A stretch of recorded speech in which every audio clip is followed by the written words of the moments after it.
Astaghfirullah. Assalamualaikum warahmatullahi wabarakatuh.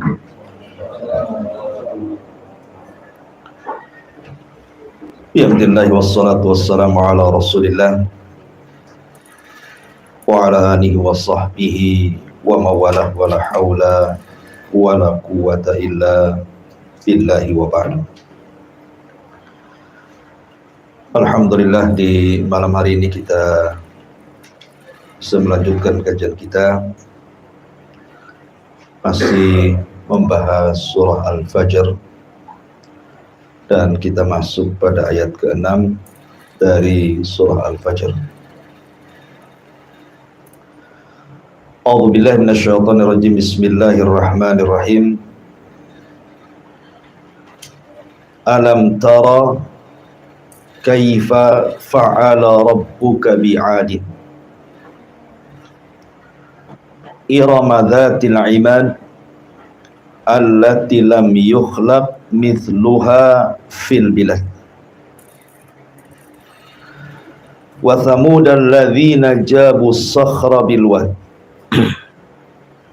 wa fir'auna dhil autad alladhina taghaw fil bilad fa'aktharu fiha al-fasad fasabba alaihim rabbuka sawta adab inna rabbaka labil mirsad.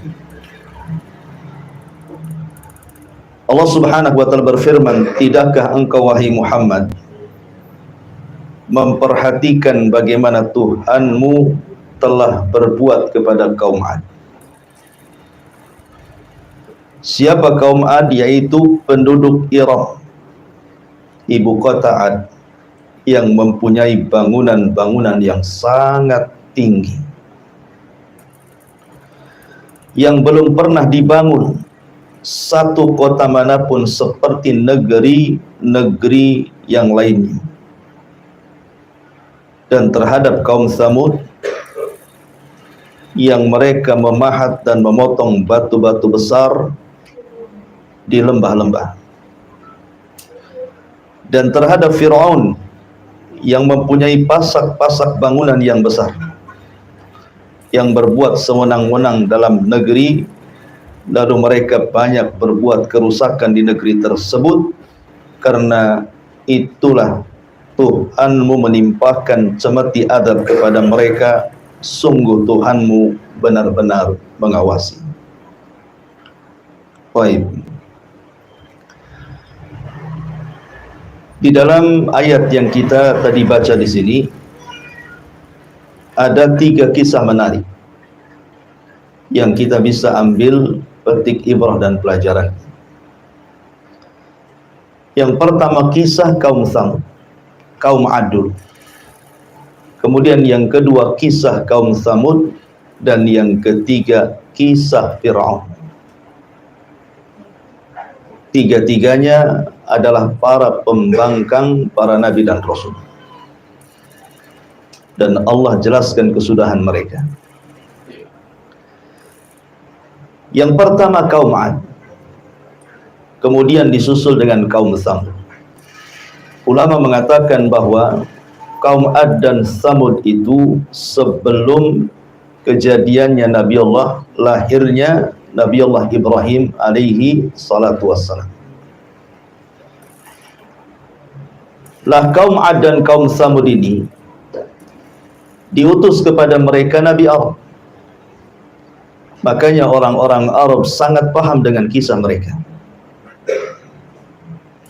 Apabila Nabi SAW memberikan peringatan kepada orang-orang musyrik Quraisy, maka Nabi SAW mengingatkan soal 2 kaum ini, kaum Ad dan kaum Tsamud, karena ini yang dihafal ceritanya oleh mereka.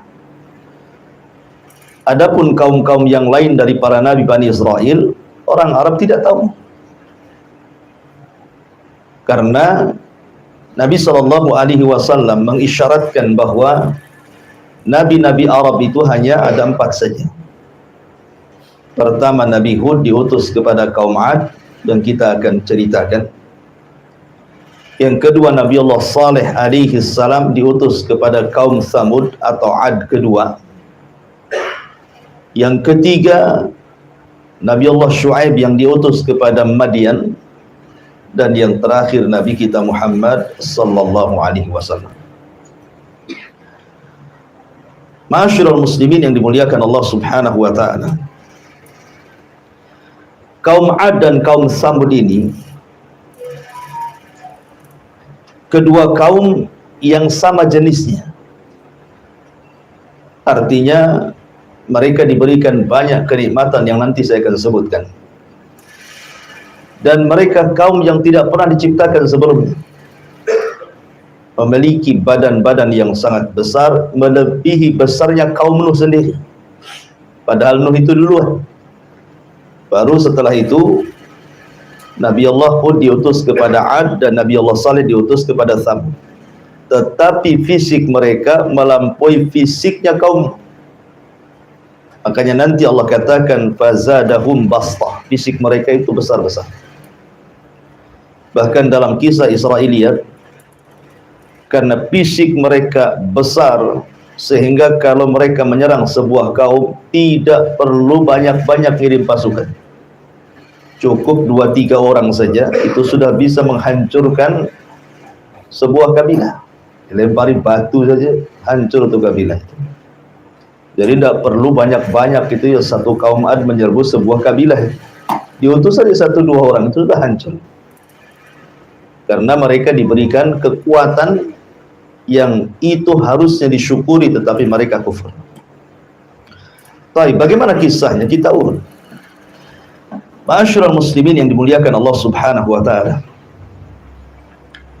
Ketika era Nabi Allah Nuh alaihi salatu wassalam dan terjadi tufan yang merupakan azab kepada kaum Nabi Nuh karena mereka melakukan kesyirikan dan diutus Nuh mereka tidak sadar.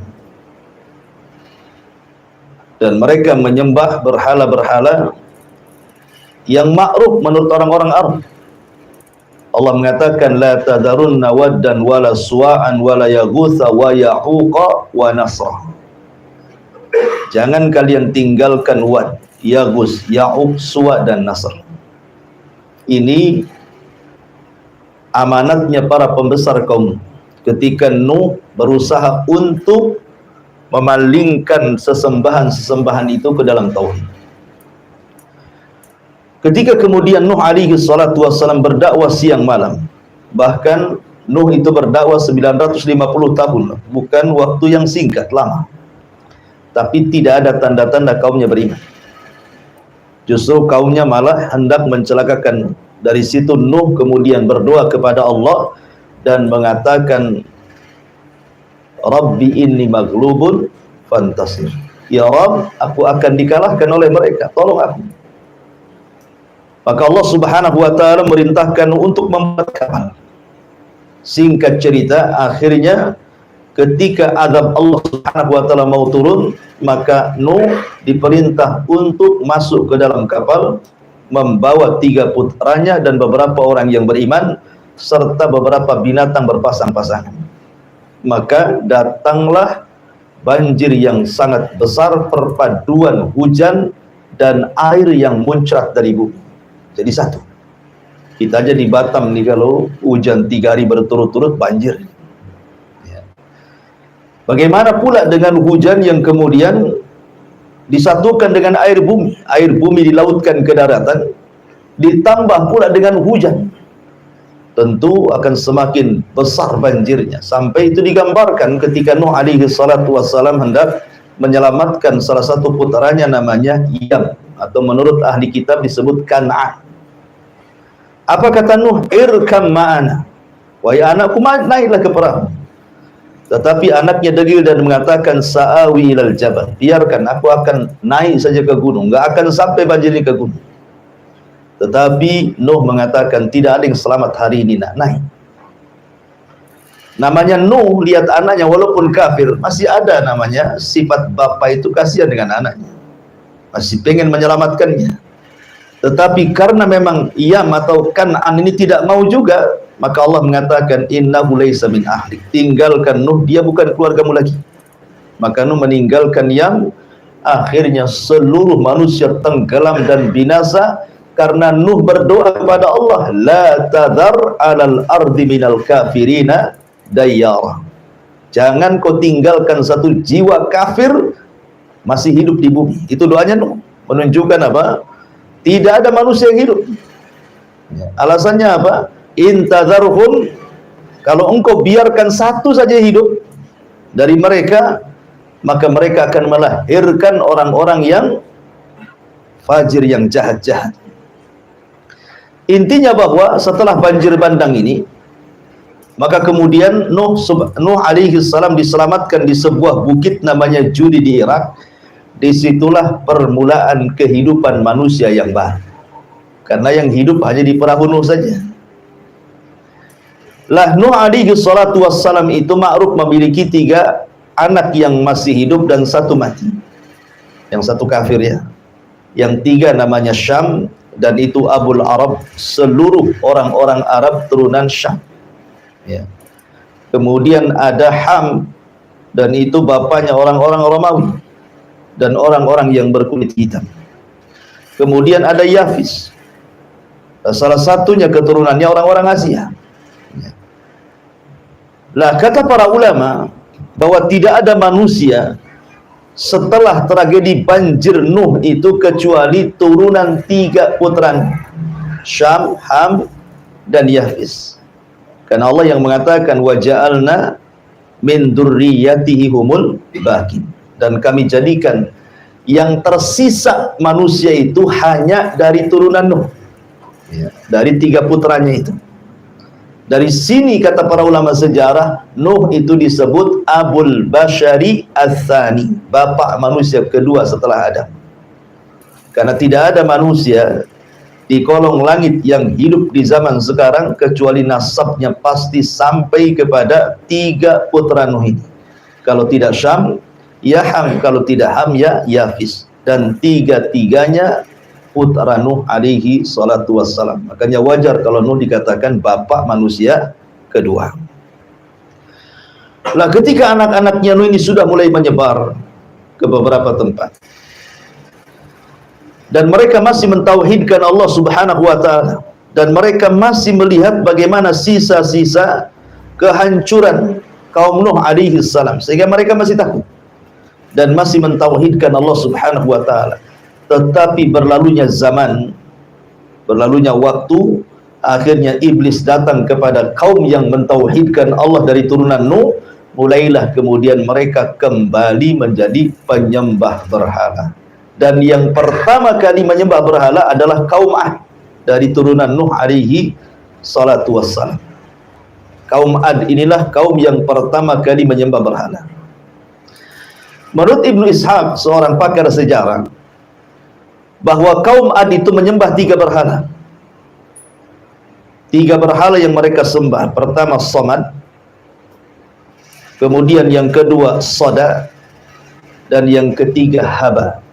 Ya, ada yang mengatakan Somud atau Somad, kemudian Soda, dan juga Haba. Itulah 3 berhala yang disembah oleh kaum Ad. Masyarul muslimin yang dimuliakan Allah Azza wa Jalla, sebagai gambaran bahwa kaum Ad dan Tsamud itu ada kemiripan. Allah berikan 7 nikmat kepada mereka. Seringkas saja. Nikmat yang pertama yang Allah anugerahkan kepada kaum Ad ataupun kaum Tsamud setelahnya, karena Ad juga termasuk Tsamud masalahnya.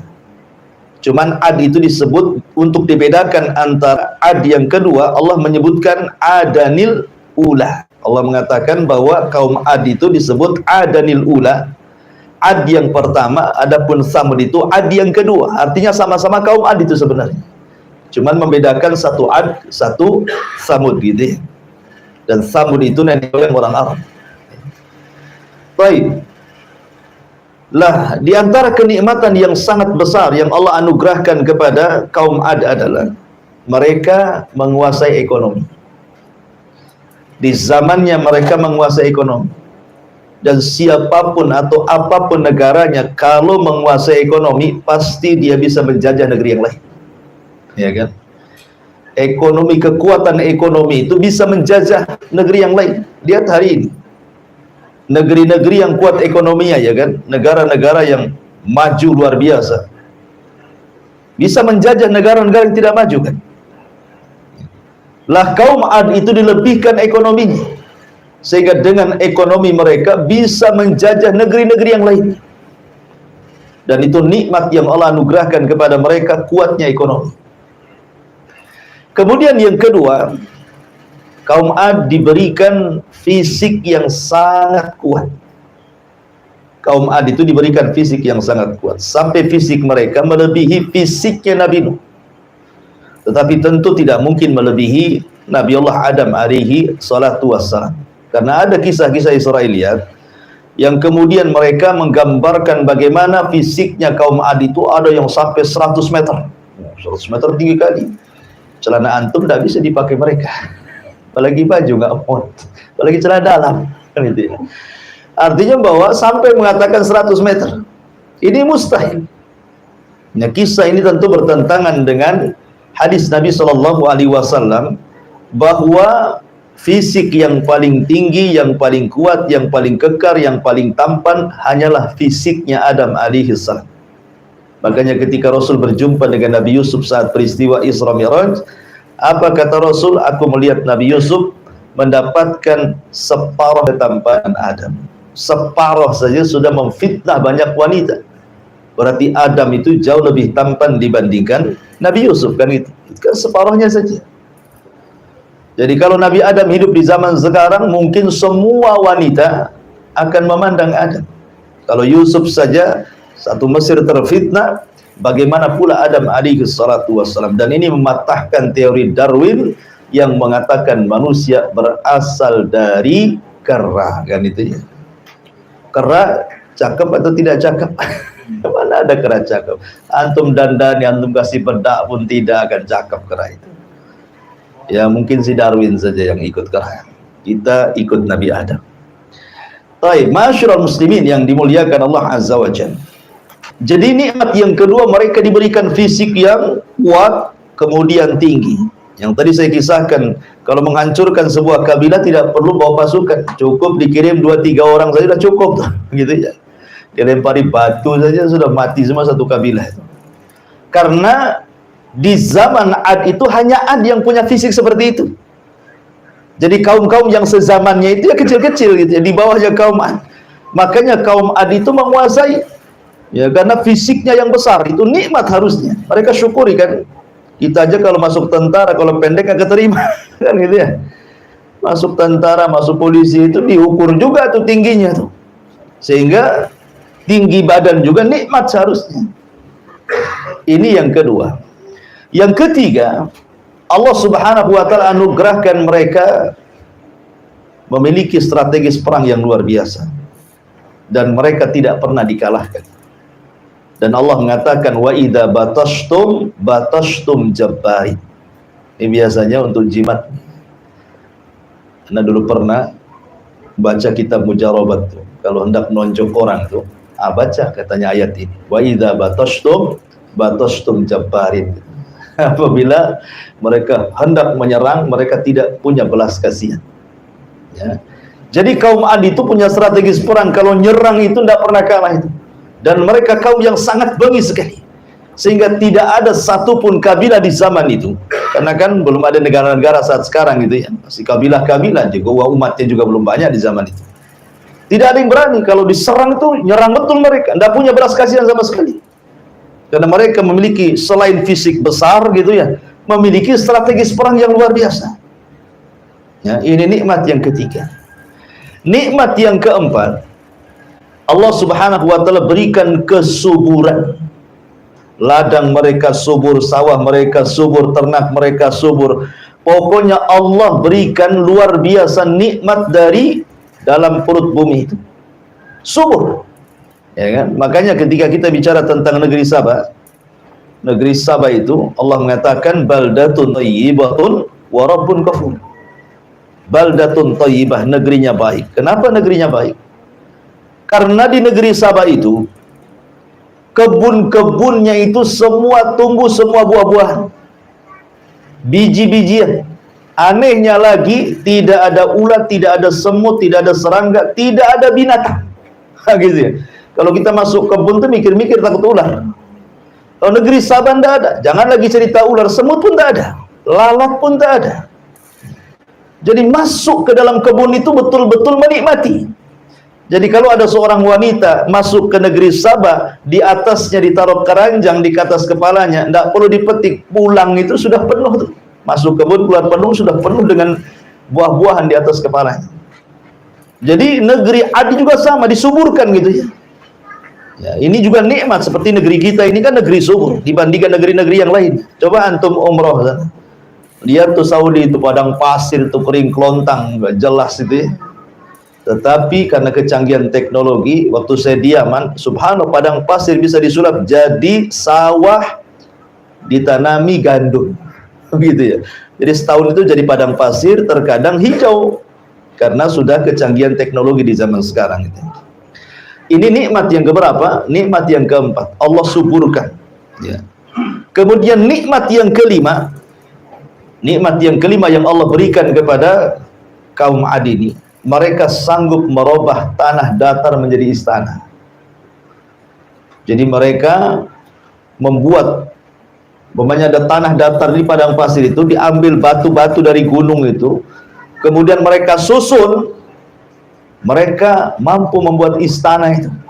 Tanah datar jadi istana. Padahal di zaman itu teknologi belum secanggih sekarang kan gitu. Belum ada belko, alat berat.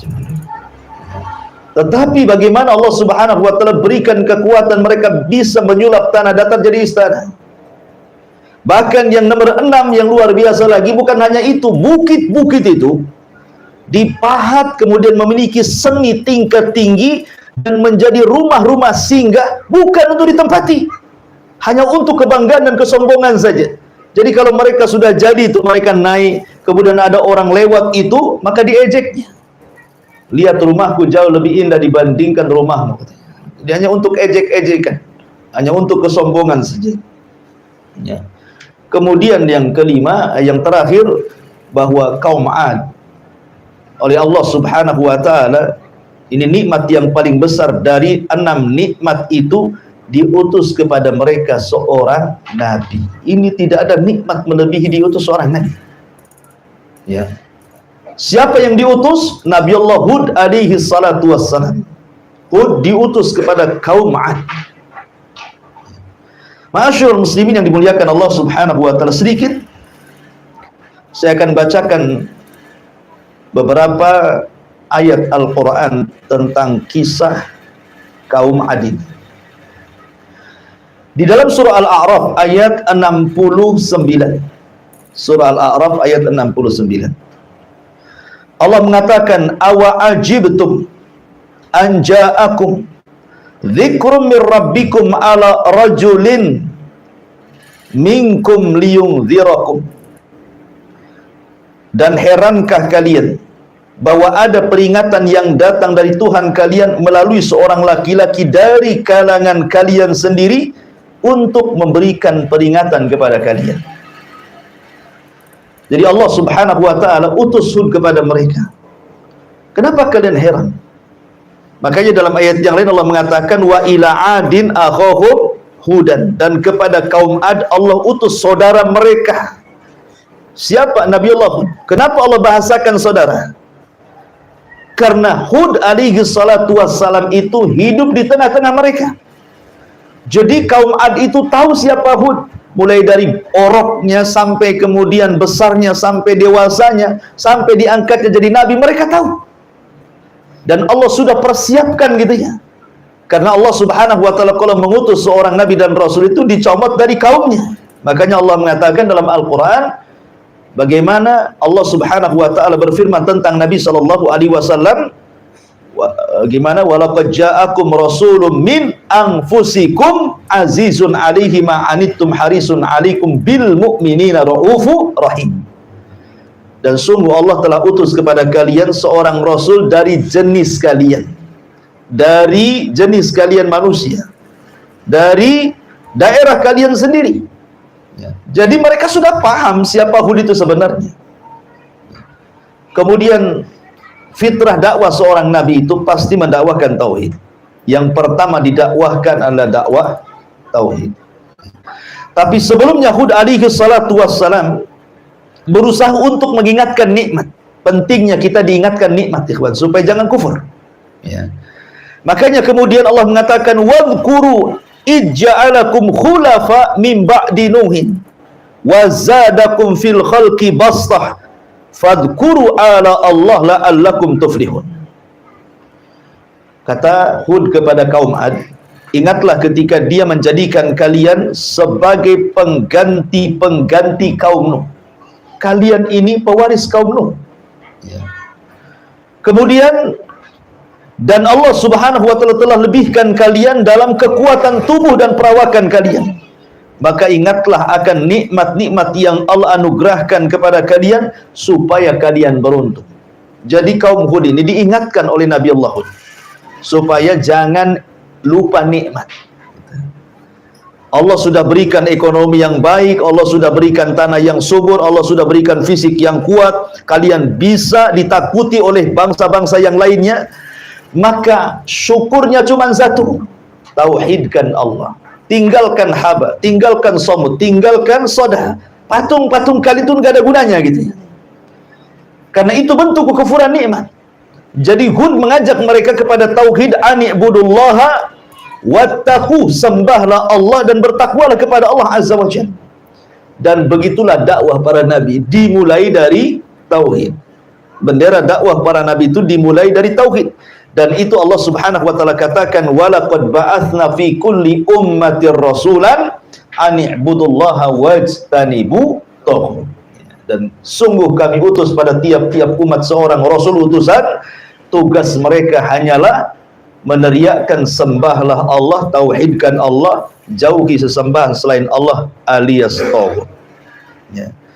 Kemudian Allah subhanahu wa ta'ala ingatkan lagi dari lisan Yahud kepada kaum Ad itu, atabnuna bi kulli ri'in ayatan ta'basun wa tattakhiduna masani'a la'allakum takhludun. Apakah kalian mendirikan pada tiap-tiap tanah yang tinggi tempat-tempat bangunan-bangunan yang berfungsi sebagai tanda-tanda bagi orang-orang yang lewat untuk bermain-main? Kemudian di tempat-tempat tersebut kalian mengambil hanya untuk olok-olokan orang yang melewat, dan kalian membuat benteng-benteng, yakni penampungan-penampungan air di bawah tanah. Maksudnya seolah-olah kalian merasa akan dikekalkan selamanya. Jadi keyakinan orang kaum Ad juga, mereka sama sekali tidak yakin tentang kehidupan akhirat. Mereka merasa mereka itu akan hidup selamanya begitu. Makanya mereka membuat tampungan-tampungan di bawah rumah itu, air seolah-olah mereka tidak akan mati. Bahkan celakanya mereka memiliki pemahaman dahriyah, kalaupun mereka itu mati, yang menjadikan mati itu hanya waktu yang berjalan saja. Kami hidup dan mati itu hanya waktu saja. Nah, gitu ya. Ini kan pemahaman orang ateis. Jadi orang ateis sudah ada sejak zaman dulu. Ya, yang enggak mengakui ketuhanan gitu ya, yang menganggap bahwa kita mati dan hidup itu hanya berjalannya waktu saja. Itulah keyakinan taraf, keyakinan kaum Ad, dan mereka berusaha untuk mengejek siapa? Nabi Allah Hud alaihi salatu wassalam. Dan umumnya ikhwan, para nabi itu bukan ditentang orang-orang lemah, tidak. Umumnya para nabi itu ditentang orang-orang kuat, para pejabat, orang-orang kaya, para pemimpin. Itu yang menentang para nabi sebenarnya. Padahal tidaklah Nabi diutus kepada sebuah umat untuk berpolitik. Nabi itu bukan untuk berpolitik diutus, bukan untuk merebut kekuasaan, tidak. Ya, bukan untuk menggalang umat, kemudian melakukan pemboikotan atau mencalonkan diri jadi pemimpin capres, enggak. Ya. Nabi diutus itu tidak berpolitik. Nabi diutus itu hanya untuk berdakwah.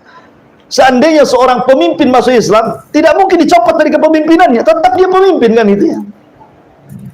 Nah, cuman karena ketakutannya para pembesar itu kepada Nabi, seolah-olah ketika makin banyak yang didakwai, makin banyak orang yang ikut, seolah-olah terancam kekuasaannya.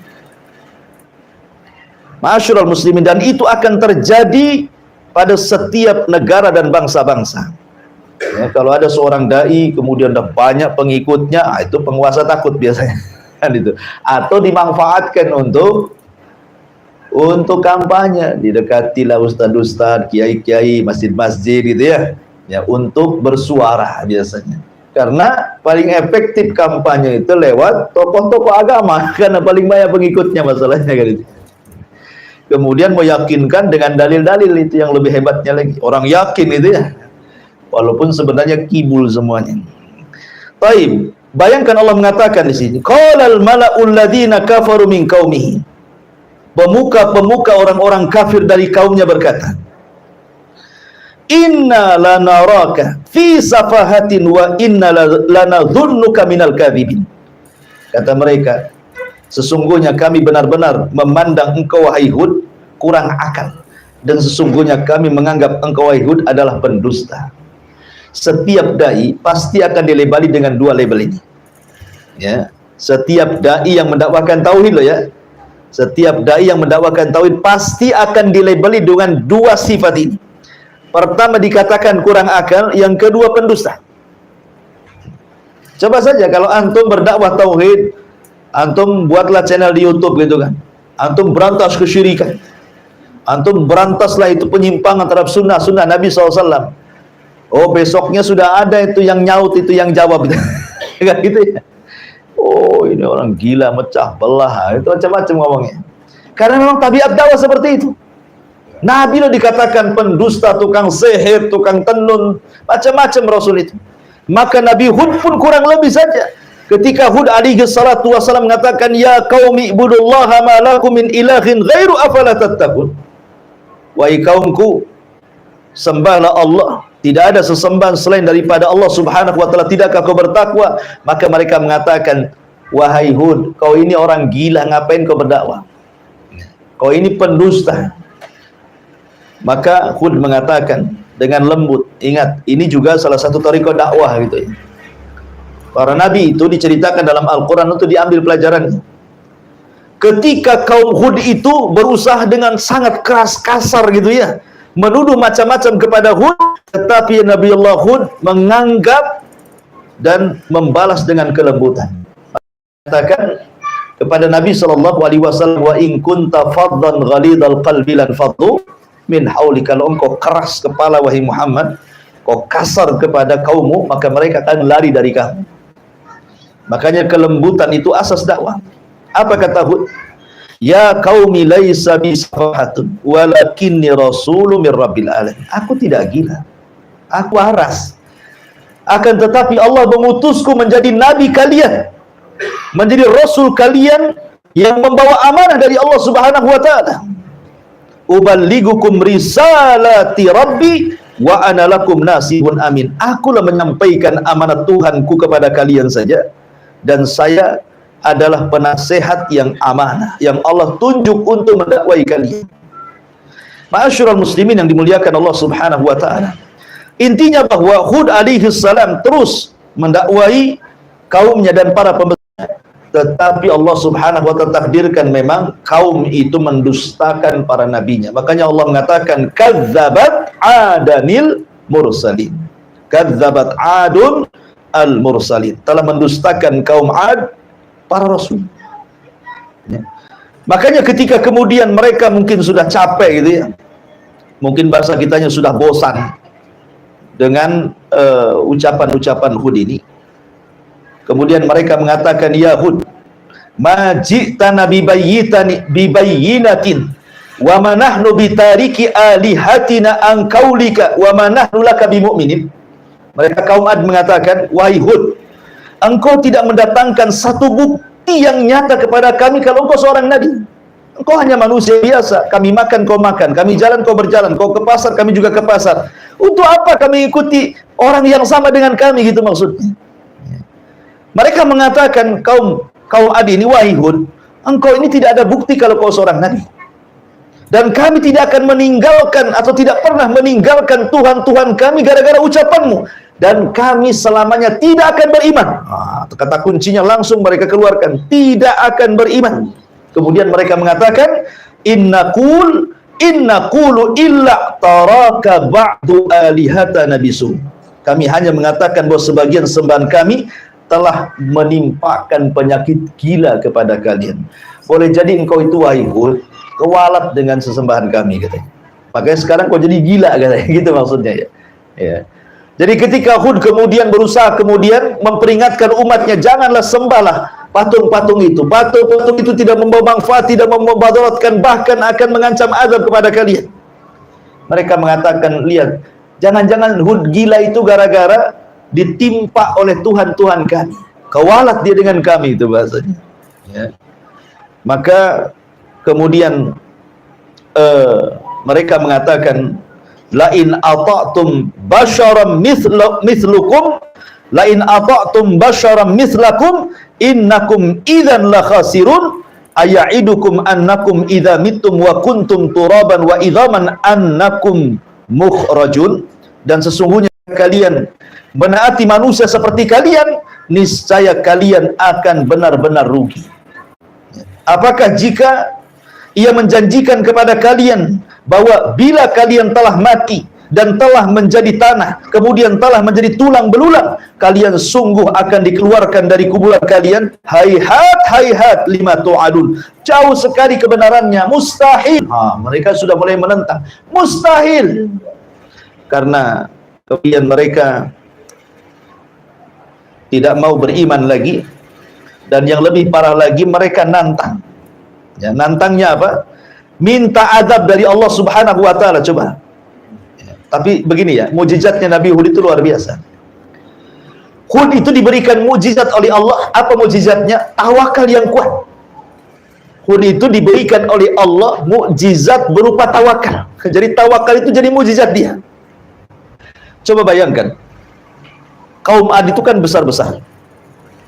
Kemudian tentaranya kuat-kuat. Kalau menghancurkan kaum sebentar saja. Tapi mereka tidak bisa menyentuh Hud. Ya kan?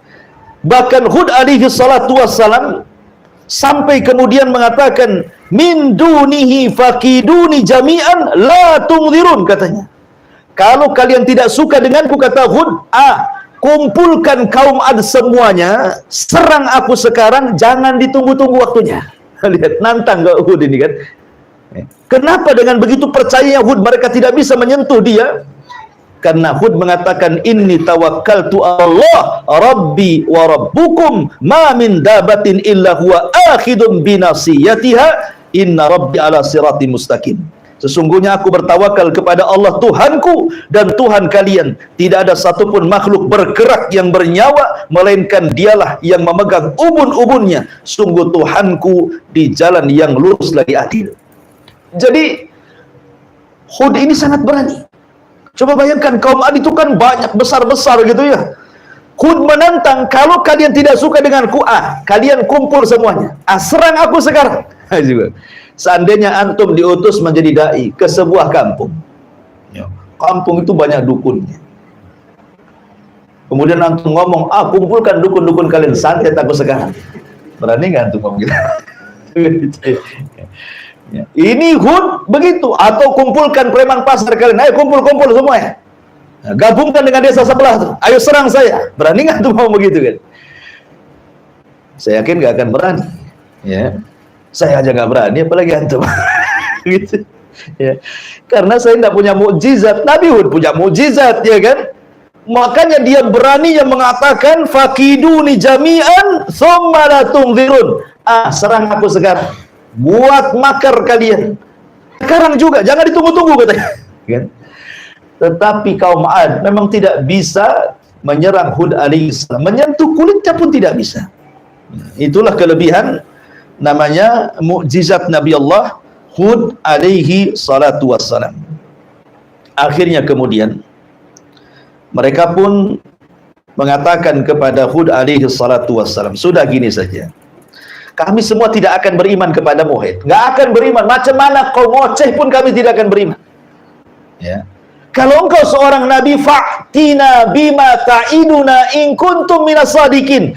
Buktikan. Katanya engkau selalu mengancam-ngancam kami, kalau tidak ikut kamu, kami akan diazab. Buktikan azabmu sekarang. Mana azab Allah? Timpakan sekarang kepada kami, katanya. Jadi mereka mulai menantang Allah. Bahaya kalau sudah menantang Allah. Kalau sudah menantang Allah bahaya. Ketika mereka sudah ngomong seperti itu, apa yang terjadi? Akhirnya Allah kirim paceklik yang berkepanjangan.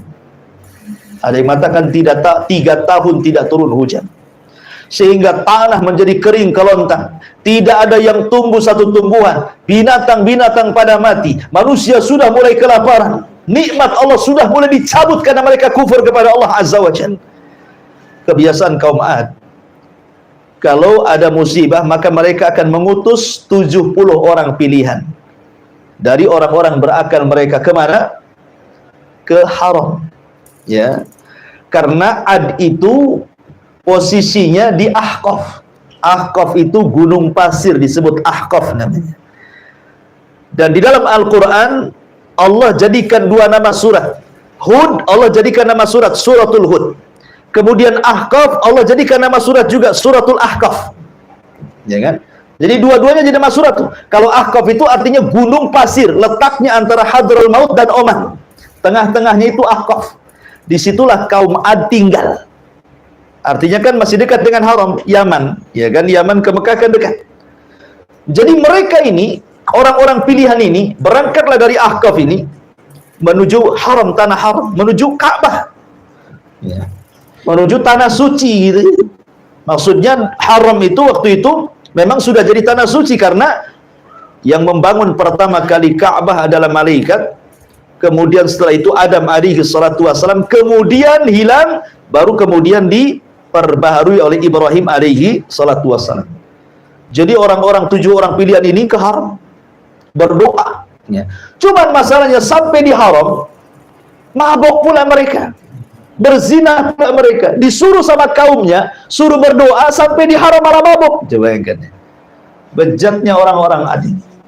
Akhirnya diingatkan sesama mereka, lah, kita akan diutus untuk berdoa di sini. Kenapa kita mabuk berzina pula di sini? Akhirnya mereka sadar. Ketika mereka sadar, akhirnya mereka pun berdoa semuanya di haram, di tanah suci itu. Tiba-tiba ada suara di balik awan. Apa suaranya? Aku kabulkan keinginan kalian, kan ku kirim awan kepada kalian. Tinggal milih, mau awan putih, mau awan merah, mau awan hitam.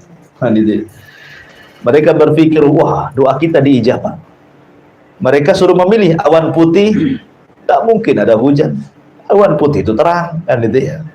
Awan merah, wah, sedikit airnya. Awan hitam sajalah, kan gitu.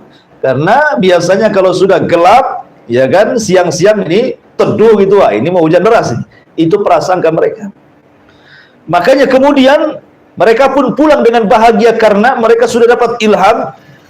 Pulanglah mereka ke negeri Ahqaf, pulang kampung, dan memberitahu kampungnya bahwa doa mereka sudah diijabah. Betul, Allah Subhanahu wa taala kirim awan kepada mereka, dan itu Allah gambarkan dalam Al-Qur'an.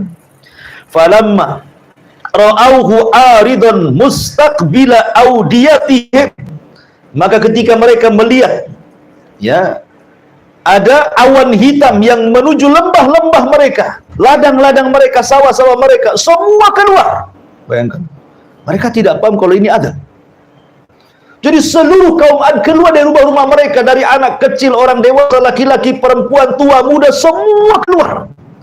Ingin merasakan hujan yang sudah 3 tahun tidak hujan-hujan. Mereka bernaung di awan itu. Apa yang terjadi? Qalu, mereka mengatakan, hadza 'aridun mumtiruna. Mereka mengatakanlah awan yang akan menurunkan hujan kepada kami. Dengan bangganya mereka bernyanyi-nyanyi, berteriak-teriak dengan penuh kebahagiaan. Inilah awan yang akan menurunkan hujan kepada kami. Maka Allah mengatakan, bal huwa masta'jaltum bi rihun fiha adzabun alim. Maka Allah katakan, bahkan ini azab yang kalian minta disegerakan datangnya, yaitu angin yang mengandung azab yang sangat pedih bagi kalian. Rupanya awan hitam itu permulaan azab Allah. Mereka tidak paham. Ya. Jadi hati-hati bahwa terkadang orang menyangka itu nikmat, rupanya di balik nikmat itu ada azab. Ya, ini pelajaran. Terkadang ada orang diberikan nikmat oleh Allah Subhanahu wa taala dengan nikmat yang melimpah. tapi rupanya nikmat itu menggiring mereka kepada azab. Makanya kenapa terkadang kenikmatan itu disebut istidraj. Ya, dalam bahasa akidah disebut istidraj. Orang itu kalau usaha maju terus, buat bisnis maju terus, buat ini maju terus. Kok enggak pernah enggak maju? Enggak pernah enggak dirugikan, untung terus. Ini hati-hati nih. Usaha ini sukses, usaha itu sukses, akhirnya jadi kaya raya gitu ya. Nanti suatu ketika nikmat ini justru kalau sampai dia lalaikan akan berubah menjadi nikmat azab yang pedih bagi dia. Makanya hati-hati dengan istidraj itu. Ma'asyiral muslimin yang dimuliakan Allah Azza wa Jalla. Akhirnya kemudian Allah katakan tudammiru kulla syai'in bi amri rabbiha. Fa asbahu la yura illa masakinuhum kadzalika nazzil qaumal mujrimin. Yang menghancurkan segala sesuatu dengan perintah Tuhannya sehingga mereka kaum Ad menjadi tidak tampak lagi di bumi kecuali hanya bekas-bekas tempat tinggal mereka. Demikianlah kami memberi balasan kepada kaum Ad, kaum yang sangat pendosa itu. Bagaimana azabnya? Allah Subhanahu wa taala ketika mengirim awan hitam itu, tiba-tiba angin muncul dari langit. Angin puting beliung muncul dari langit ke bumi, kemudian membawa semua yang ada di bumi naik ke langit. Coba ini kan manusia sudah keluar semua kan, yang kecil yang besar berada di awan itu, tidak ada satupun yang di rumah itu karena semua keluar. Rupanya datang angin menyapu orang-orang ini, mengangkat ke langit. Mereka diputar-putar di puting beliung itu, sampai-sampai Allah Subhanahu wa taala mengatakan sakharaha alaihim sab'a layalin wa thamaniyata ayyam husuman fataral qauma fiha sar'a ka'annahum a'jazun nakhlin khawiyah. Allah menimpakan angin itu kepada mereka selama 7 malam 8 hari terus menerus tidak berhenti. Maka kami melihat kaum Ad pada waktu itu mati bergelimpangan seperti batang-batang pohon kurma yang telah kosong dan laku. Artinya ketika anginnya selesai, badan-badan mereka jatuh ke bumi, mereka nancap seperti tunggul-tunggul kurma. Lihat bagaimana Allah Subhanahu wa taala azab kaum Ad seperti itu. Adapun Nabi Allah Hud, sebelum azab ini datang dia sudah pergi dulu. Bersama siapa? Bersama kaumnya yang beriman yang tidak banyak itu menuju mana? Menuju Hijr. Ya. Hijr itu di mana? Makanya ada suratul Hijr. Dalam Quran itu ada suratul Hijr kan? Ya. Hijr itu tengah-tengah antara Hijaz. Hijaz itu Mekah dan Madinah. Ya. Dan Syam, tengah-tengahnya itu Hijr. Ada yang mengatakan Yordania dan Hijaz, tengah-tengahnya itu Hijr. Disitulah kemudian Nabi Allah Hud alaihi salatu wassalam meninggal dunia, kemudian kaumnya terus mentauhidkan Allah Azza wa Jalla dan mereka masih terngiang-ngiang dengan azab kaum Ad, tetapi berlalunya waktu kembali mereka kufur yang disebut dengan kaum Tsamud. Ya. Jadi setelah kehancuran kaum Ad itu, mereka masih mentauhidkan Allah Azza wa Jalla. Tapi berlalunya waktu, berlalunya zaman, akhirnya kemudian terjadi kesyirikan lagi setelahnya, dan yang pertama kali melakukan kesyirikanlah kaum Tsamud, masih turunannya Ad. Kan gitu ya. Mereka yang kemudian kufur pertama kali setelah kaum Ad. Menariknya ikhwatul fillah yang dimuliakan Allah Azza wa Jalla, kalau cerita tentang kaum Tsamud, karena di sini juga Allah mengatakan wa tsamudal ladzina jabu sahra bil wad. Sebenarnya nikmat yang 7 tadi yang Allah berikan kepada kaum Ad, Allah berikan juga kepada kaum Tsamud. Tidak perlu saya ulang. Ya. Tapi yang menariknya adalah kaum Tsamud ini. Kaum Tsamud ini Allah berikan seekor unta. Unta yang sangat besar, yang menjadi mukjizat bagi mereka di tengah-tengah mereka. Unta itu cukup bisa diminum air susunya oleh banyak kabilah kaum Tsamud. Berarti menunjukkan unta itu besar, bukan unta kecil kan itu. Karena beberapa kabilah bisa minum dalam 1 hari dari susunya air unta itu. Ini nikmat yang luar biasa. Tinggal diambil saja susunya, selesai. Ya. Tetapi anehnya juga, turunnya azab Allah Subhanahu wa taala kepada kaum Tsamud gara-gara unta juga. ketika mereka menyembelih untanya Nabi Allah Saleh sebagai mukjizat turun adab kepada mereka. Ya. Jadi unta yang membawakan nikmat, unta pula yang mendatangkan adab. Bagaimana kisahnya? Ma'asyiral muslimin yang dimuliakan Allah Subhanahu wa taala. Kaum Tsamud, kalau kaum Ad, Allah Subhanahu wa taala juga banyak menyebutkan dalam Al-Qur'an. Bahkan Nabi Allah Hud 7 kali diulang di dalam Al-Qur'anul Karim. Lah kaum Tsamud ini masih keturunan kaum Ad, makanya disebut Ad yang kedua. Kalau kaum Ad yang pertama disebut Adanil Ula. Ini Ad Ats-Tsani. Ya. Dan dua-duanya bangsa Arab. Ingat bahwa Arab itu terbagi menjadi 3. Ada yang disebut dengan Al-Arabu Al-Ba'idah.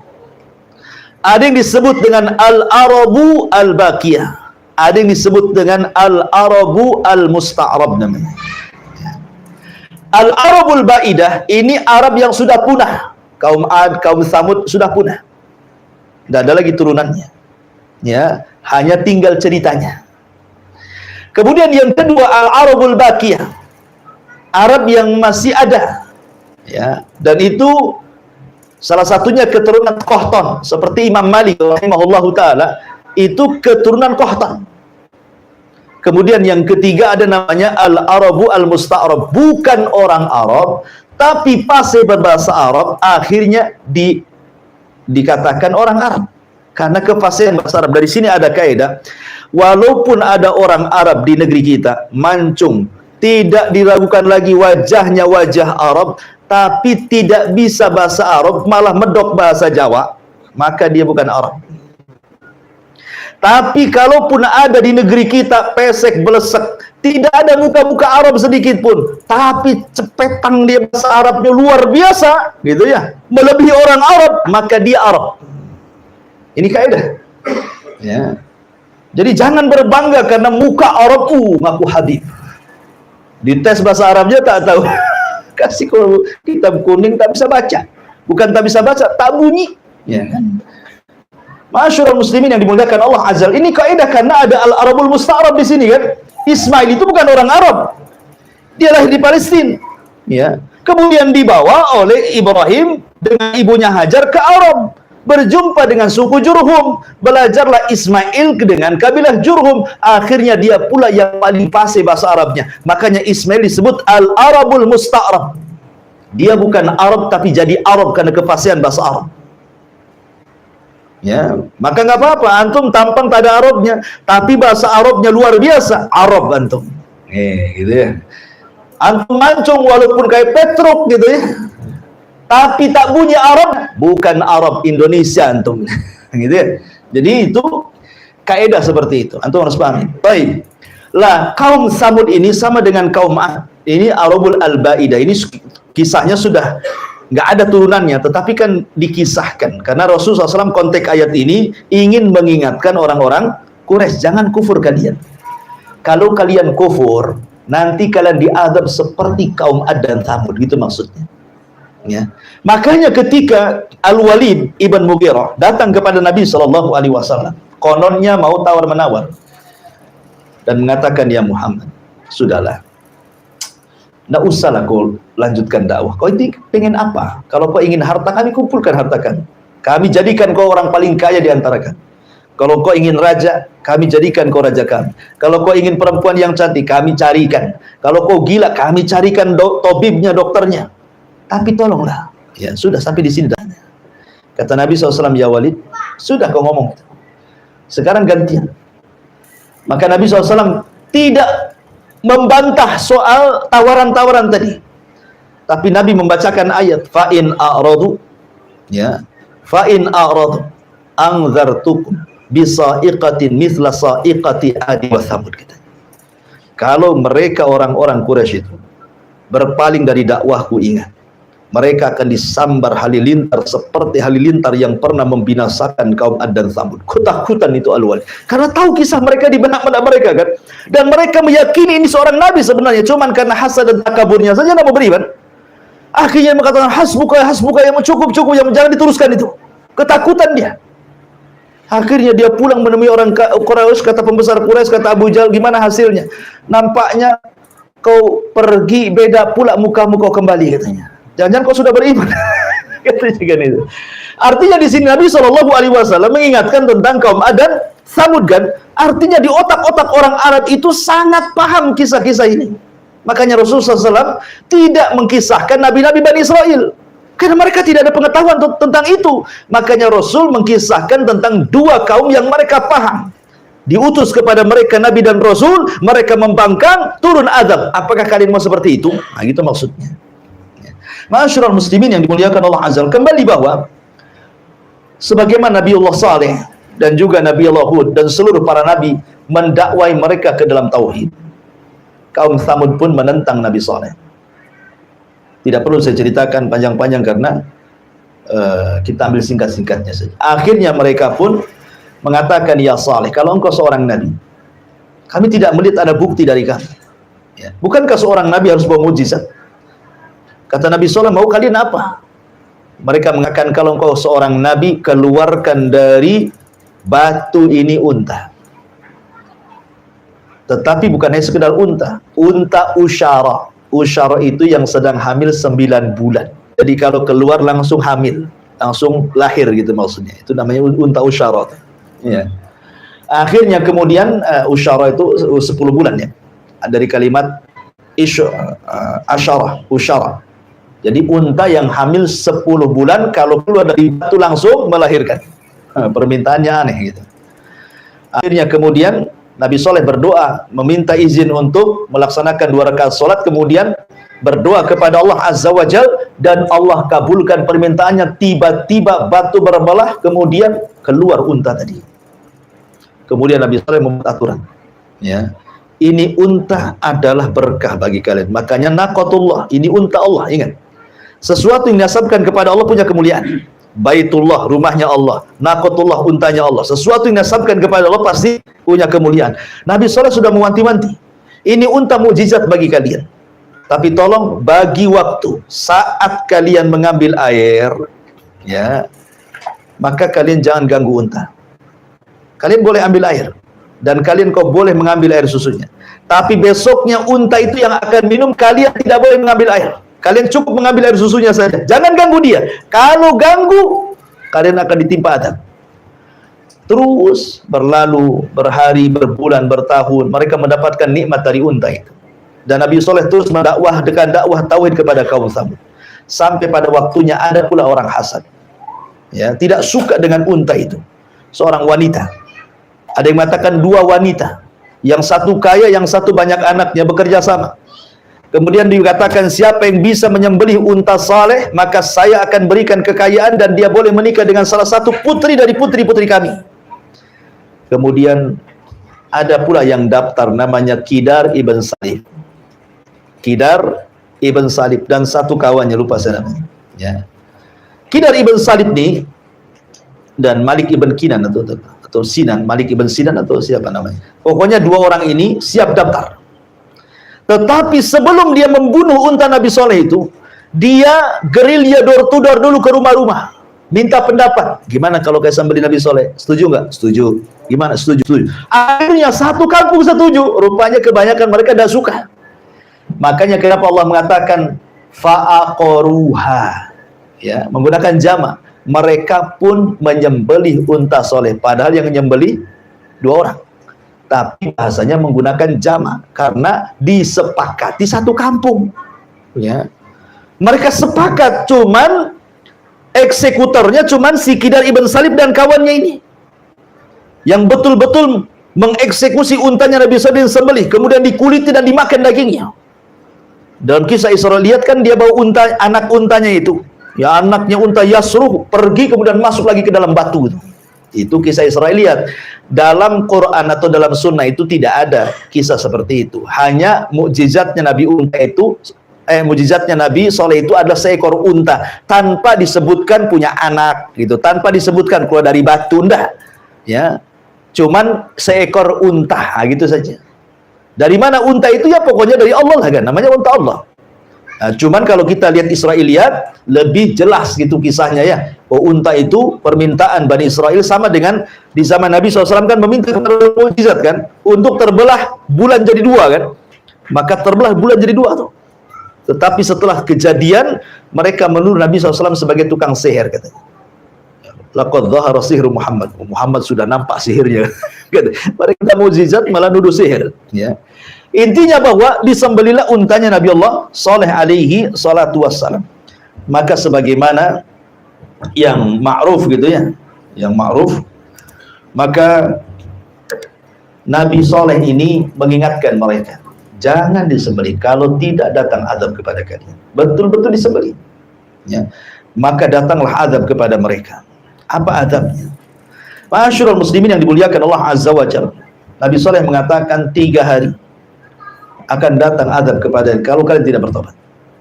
Rupanya 3 hari ini justru mereka merencanakan pembunuhan, bukan hanya telah membunuh unta, Nabi Saleh pun mau dibunuh dia. Maka di hari pertama wajah mereka tiba-tiba memerah. Hari kedua memutih.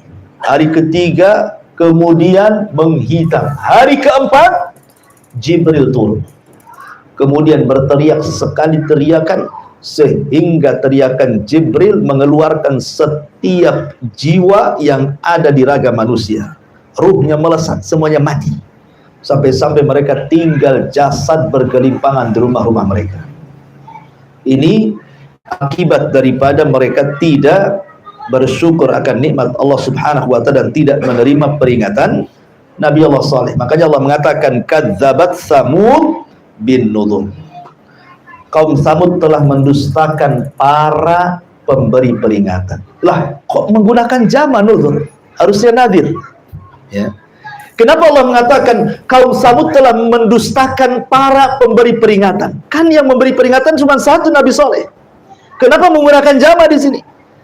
Kata ulama tafsir, di sini hanya sekedar ingin mengatakan bahwa mendustakan satu nabi maka sama dengan mendustakan banyak nabi. Anda mendustakan satu Nabi Saleh berarti mendustakan semua nabi sebelumnya. Makanya menggunakan nudhur. Ya, pakai sama karena mendustakan satu nabi sama dengan mendustakan nabi-nabi yang lain. Wa qalu abasyam minna wahidatan nattabi'uhu inna idzan la fi dhalal wa syu'ur. Mereka mengatakan, apakah kami harus mengikuti satu orang?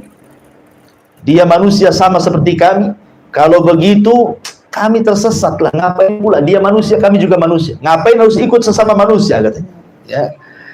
Maka teruslah mereka mendustakan seperti itu. Akhirnya sampai kemudian Allah mengatakan inna arsalna alaihim sayhatan wahidatan fakanu kahashimin al-muhtadir. Kami utus kepada mereka Jibril untuk berteriak satu kali teriakan, maka mereka menjadi jasad-jasad yang bergelimpangan di rumah-rumah mereka. Inilah kisah Tsamud. Kemudian yang terakhir, dan di sini Allah Subhanahu wa taala mengatakan menyinggung soal Firaun. Ya. Di sini Allah Subhanahu wa taala mengatakan di dalam surah Al-Fajr di sini tentang Firaun. Mana tadi? Sudah lewat pula.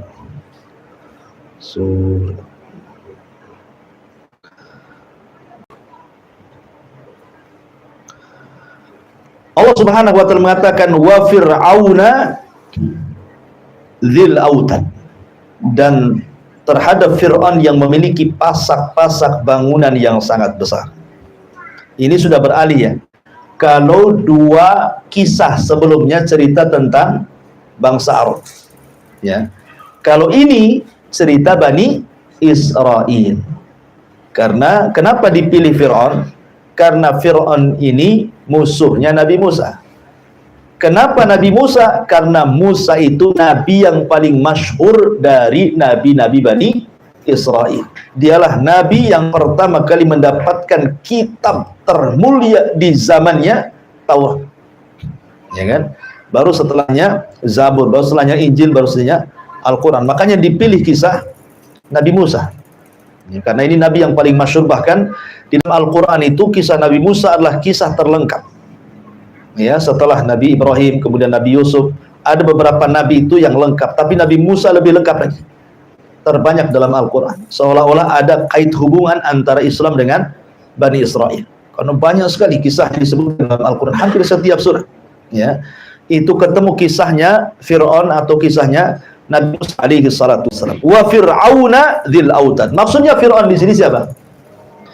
Ada yang mengatakan bahwa Fir'aun yang ditemukan di Laut Merah itu, yang jasadnya hari ini dimumikan, kemudian ditaruh di Mesir dan menjadikan tempat rekreasi. Ya, antum kalau ke Mesir, antum bisa datang ke tempat jasadnya Fir'aun, ya, di lab sana, dan antum bisa melihat bagaimana Fir'aun masih utuh karena dimumikan. Apakah Fir'aun yang kemudian dimumikan hari ini yang ada di Museum Mesir itu adalah Fir'aun yang dimaksud dalam surah Al-Fajr ini, ataukah Fir'aun yang lainnya? Karena kita tahu bahwa Fir'aun itu bukan satu. Fir'aun itu kan istilah bagi raja Mesir, itu disebut Fir'aun. Kalau Kisra itu istilah raja Persia, kalau Kaisar itu istilah raja Romawi, kalau Tuba itu istilah raja Yaman, kalau Mesir itu diistilahkan dengan kalimat Fir'aun, kalau Jawa itu diistilahkan Mengkubuwono. Kan ada istilah raja Jawa, Mengkubuwono I, Mengkubuwono II gitu ya. Jadi itu sebenarnya istilah-istilah raja. Ya. Lalu siapa Fir'aun di sini? Apakah betul Fir'aun yang dimumikan hari ini yang ada di Museum Mesir itu adalah Fir'aun yang dimaksud dalam surah Al-Fajr? Maka terjadi polemik panjang. Walaupun kebanyakan mengatakan iya, itulah Fir'aun yang dimaksud.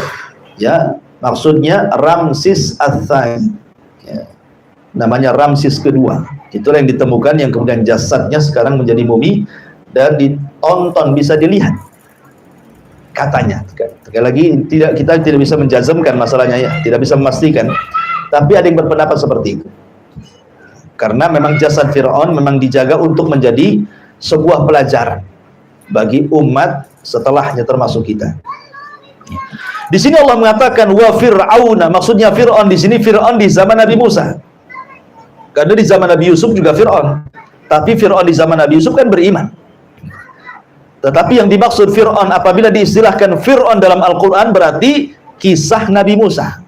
Karena inilah yang banyak dikisahkan dalam Al-Quran, satu-satunya raja yang mengatakan ana rabbukumul a'la a'ilahun ghairi, aku adalah Tuhan yang paling tinggi, apakah ada Tuhan selainku, katanya. Ya. Dengan sebab dua kata-kata inilah makanya Fir'aun diazab dua kali, di dunia ditenggelamkan dan di akhirat diazab dengan azab yang sangat pedih. Baik, bagaimana kisahnya?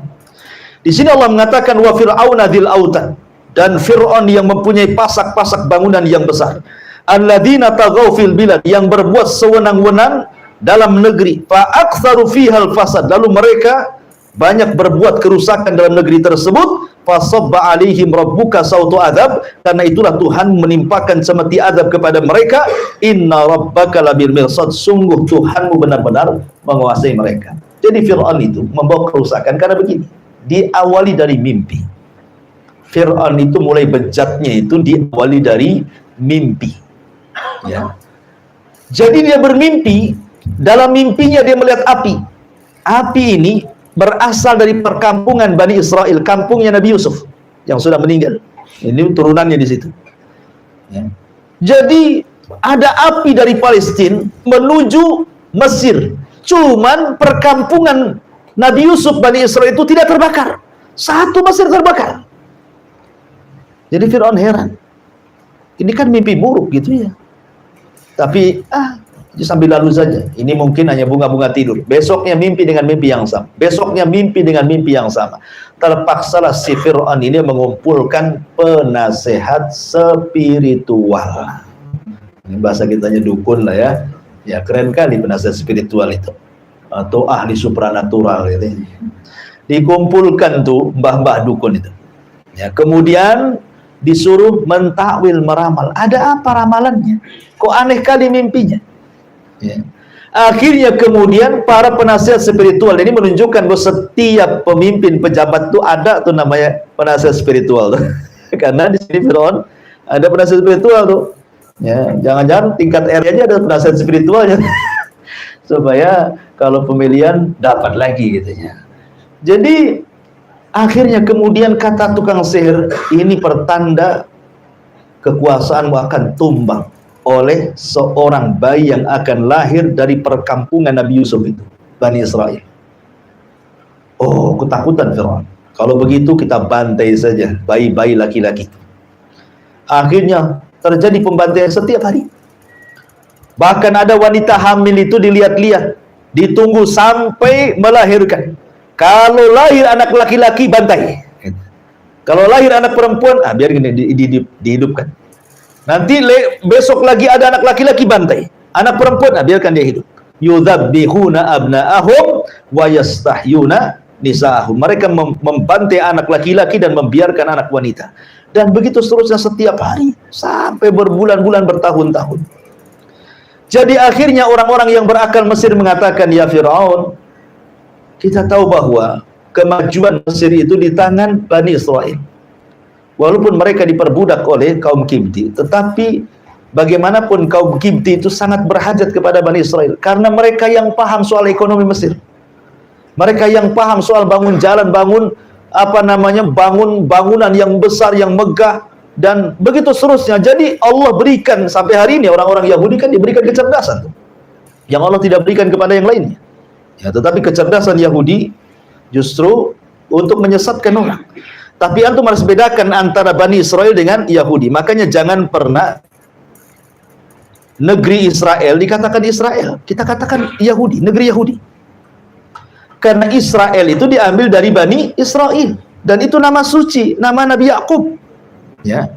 Makanya harus bedakan, Bani Israel itu keturunan Yakub, kalau Yahudi itu agama. Bani Israel ini ada yang baik, ada yang jahat. Nabi Yusuf Bani Israel baik, dan nabi-nabi dari Bani Israel banyak. Tapi kalau Yahudi itu agama yang menyesatkan. Makanya kita setiap sholat berlindung dari orang Yahudi, ghairil maghdubi alaihim waladhdallin. Ya, maghdub siapa? Maghdub itu Yahudi, maksudnya maghdub itu. Dhalin itu artinya Nasrani. Kita berlindung dari mereka.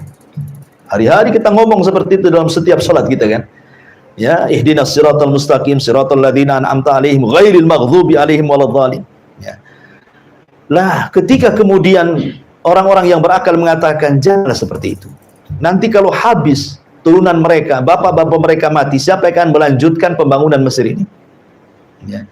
Biarkanlah, buat kebijakan lain. 1 tahun bantai, 1 tahun jangan. 1 tahun bantai, 1 tahun jangan. Kayak Pasar Daud gitu ya. Jadi akhirnya kemudian sepakat Fir'aun, tahun ini pembunuhan bayi. Pokoknya kalau dalam tahun ini ada lahir anak laki-laki, bantai. Tahun depannya walaupun lahir anak laki-laki jangan dibantai, biarkan dia hidup. Dibuat selang-seling seperti itu. Di hari atau di tahun ketidak ada pembantaian, lahir pula Nabi Allah Harun. Selamat dia. Ya kan? Tidak dibantai. Karena apa? Lahir di tahun tidak ada pembantaian. Ya. Di tahun ada pembantaian, lahir pula Musa, adiknya. Maka ibunya takut. Karena ketika itu suaminya sudah meninggal. Sehingga bagaimana harus merawat satu anak laki-laki, tidak ada suami yang bisa membelanya. Akhirnya ibunya Musa ketakutan, makanya Allah ilhamkan kepada Ummi Musa an alqi, untuk dilempar bayi itu, letakkan di kotak. Maka diletakkan di kotak, dikasih tali, jadi waktunya nyusu ditarik, kasih susu, habis itu dibiarkan lagi.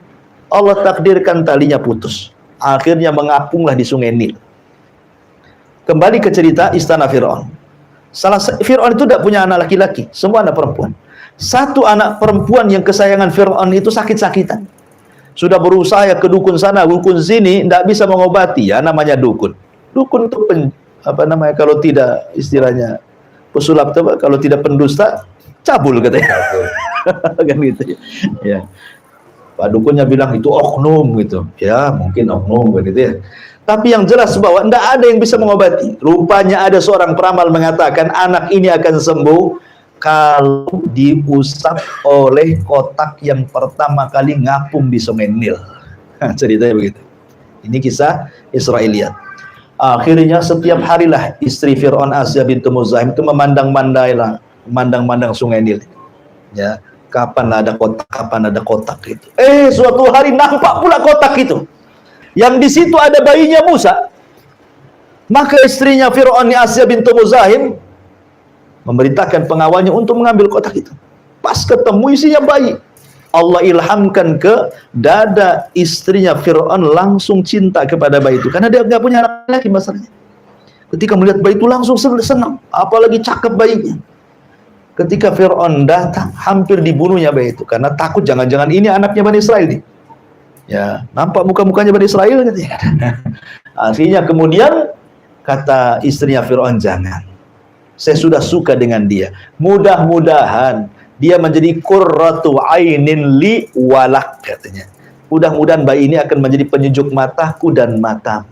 Kata Fir'aun, matamu saja, mataku tidak, katanya. Ya, kalau Fir'aun mengatakan dia, tentu Fir'aun akan beriman, ya kan? Tapi ketika Fir'aun mengatakan, itu penyejuk matamu saja, tidak mataku, nah, dari situlah maka Musa itulah yang dimaksud yang kelak akan menumbangkan kekuasaannya. Ya. Akhirnya dibesarkanlah Musa di istana Fir'aun. Ketika dia sudah menginjak dewasa, ya, sudah hidup di istana Fir'aun, diberikan pendidikan macam-macam di situ kan. Jalan-jalanlah Musa ini ke ganggang kota Mesir. Rupanya pula dia melihat ada perkelahian anak muda dari Bani Israel dan anak muda dari kaumnya Fir'aun. Awalnya tidak tahu siapa yang salah, tapi diperhatikan nampaknya yang dizalimi adalah anak muda dari Bani Israel. Ketika kemudian anak muda Bani Israel meminta pertolongan kepada Musa, Musa pun menolongnya. Ada yang mengatakan Musa itu tidak menyerang. Yang menyerang itu anak muda dari kaum Kipti. Musa hanya nangkis saja, tapi tangkisannya bisa membuat orang mati. Tapi ada juga mengatakan dia mukul, tapi tidak sengaja, bukan untuk membunuhnya, hanya untuk membela anak muda yang dizalimi. Pukulannya membuat dia mati. Ingat, hukum di Mesir kala itu siapa yang membunuh dibunuh kisos, ya kan? Maka Musa pun bingung dia, karena dia sudah bunuh orang. Ya. Tidak ada yang tahu peristiwa ini kecuali anak muda dari Bani Israel, Nabi Musa dan orang yang sudah mati itu. Belum ada yang tahu. Ya, apalagi alat buktinya dihilangkan semua. Dirusak semua, ya kan? Susah tuh nyingkapnya juga, ya. Akhirnya kemudian suatu hari, ini nggak ada yang tahu loh. Ya, kecuali Musa dan anak muda dari Bani Israel saja. Memang anak muda dari Bani Israel itu suka buat ulah rupanya. Di kesempatan yang lain dia lagi ribut, katanya. Dia lagi ribut.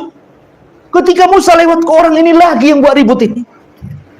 Akhirnya ketika anak Bani Israel ini melihat Nabi Musa ketakutan, karena dia tahu sekali pukul mati. Gitu. Jangan-jangan dia dekat akan mukul saya. Ya, padahal Musa itu kan memastikan siapa yang salah, siapa yang benar gitu ya. Tapi anak muda ini sudah takut duluan ketika Musa menghadap dia.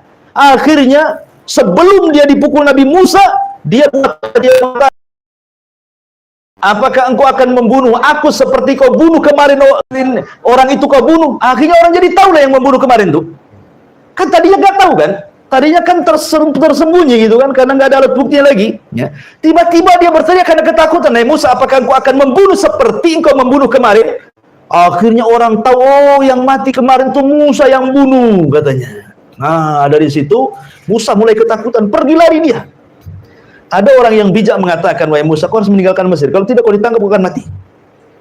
Maka dari situlah Musa memulai hijrah pertama, pergi dari Mesir ke negeri Arab. Kemana? Ke Madian. Ya. Singkat cerita, sampai di Madian, dia ketemu dengan orang laki-laki yang soleh namanya Syuaib, bukan Nabi. Ya, cuma namanya sama, Syuaib. Punya dua anak putri. Menikahlah Musa dengan salah satunya karena sudah berjasa mengambilkan air, yang kemudian membantu mertuanya menggembala kambing sampai punya istri, punya anak banyak. Setelah 10 tahun Musa pun ingin kembali ke Mesir. Berangkatlah Musa ke Mesir.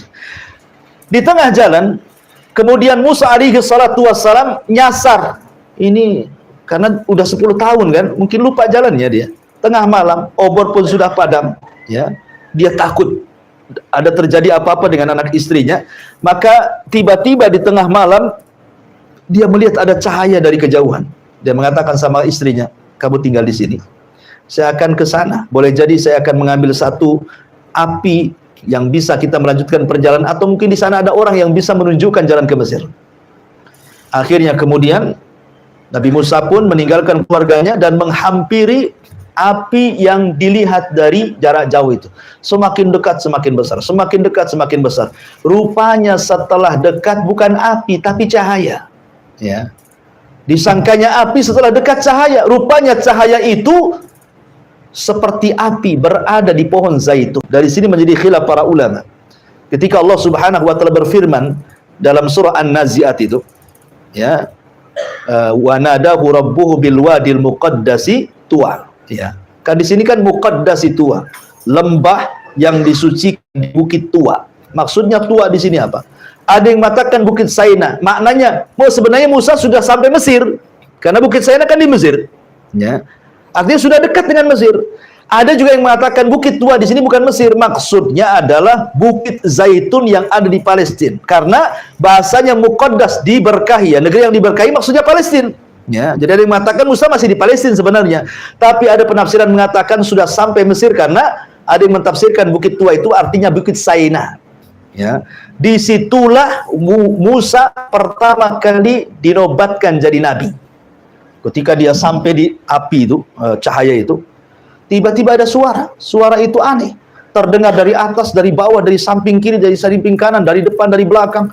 Bingung Musa ini. Dan mengatakan, innani ana rabbuk. Akhla na'alaika. Ya. Sesungguhnya saya Rabbu, wahai Musa. Lepaskan sandalmu. Ini negeri yang diberkahi. Ahli tafsir mengatakan, kenapa Musa disuruh melepas sandal? Karena sandal itu terbuat dari kulit keledai yang disamak, yang najis. Sementara negeri yang suci jangan diinjak dengan najis. Sama lah, antum masuk masjid pun sama kan? Nggak boleh antum bawa najis. Bahkan Nabi SAW pernah sholat bersama para sahabat, tiba-tiba sandalnya dibuka, sahabat-sahabat pula ikut buka sandal. Habis sholat Rasul mengatakan, kenapa kalian ikut-ikut lepas sandal? Kata sahabat, kami melihat anda lepas sandal. Ya kami juga lepas katanya. Boleh jadi ada turun wahyu kepadamu. Kata Rasul, bukan. Tadi waktu sholat Jibril datang memberitahu sandalku ada najisnya, makanya aku lepas. Apa di sandal-sandal kalian ada najis katanya. Artinya bahwa masuk masjid saja, karena masjid disucikan, tidak boleh kita bawa najis gitu ya. Maka begitu juga Musa untuk dilepas. Kemudian Allah Subhanahu wa taala berdialog dengan Musa. Di sinilah disematkan kalimat kalimu Rahman. Musa itu nabi yang diajak berdialog dengan Allah tanpa perantara. Maka sejak itu disematkan kalimat kalimu Rahman. Ya. Lah, Musa itu kan kemana bawa tongkat. Jadi Allah Subhanahu wa taala kemudian dibalik cahaya itu mengatakan, wa ma biyaminika ya Musa. Itu di tangan kananmu apa itu? Kata Musa, ini asaya, ini tongkatku ya Allah. Ya, al-tawakka'u fi, aku suka menggunakan sandaran, atau ahusyu ala ghanami, terkadang aku untuk menggiring kambing, atau ma'aribu ukhra, atau yang lainnya. Ya. Kata Allah Subhanahu wa taala, kalau begitu lemparkan tongkatmu sekarang. Ini sekarang Nabi Musa dikagetkan dengan suara Allah Subhanahu wa taala, maka Allah ingin menampakkan kekuasaannya supaya Musa makin yakin bahwa di hadapannya lah Tuhannya. Ya, makanya Allah mengatakan, lempar tongkatmu yang ada di tangan wahai Musa. Dilemparlah tongkat itu, tiba-tiba jadi ular besar. Musa kaget. Ya, langsung dia loncat ke belakang. Tapi Allah mengatakan, la takhaf. Jangan takut. Khudha wa la takhaf. Sekarang kau ambil lagi ular itu. Bingunglah Nabi Musa, ini ngambil ular besar nih. Ya, pegang buntut matuk kepala, pegang kepala makin matuk kan itu. Mana pula ini ngambil kan? Tetapi Allah mengatakan, khudha wa la takhaf, sanu'iduha siratahal ula, katanya. Ambil. Dan nanti kejadian seperti ini akan terulang lagi nanti. Ya. Akhirnya diambil ekornya, tiba-tiba jadi tongkat lagi. Yang lebih mengherankan Nabi Musa, karena kan Nabi Musa sedang mencari perapian untuk jalan di tengah malam kan. Kata Allah Subhanahu wa taala, masukkan nih ya tanganmu ke tengah-tengah bajumu, masukkan ke sini. Nah, kemudian keluarkan. Maka Musa dimasukkan bajunya, kemudian dikeluarkan, tiba-tiba bercahaya. Ya, apa ini? Nanti, ya.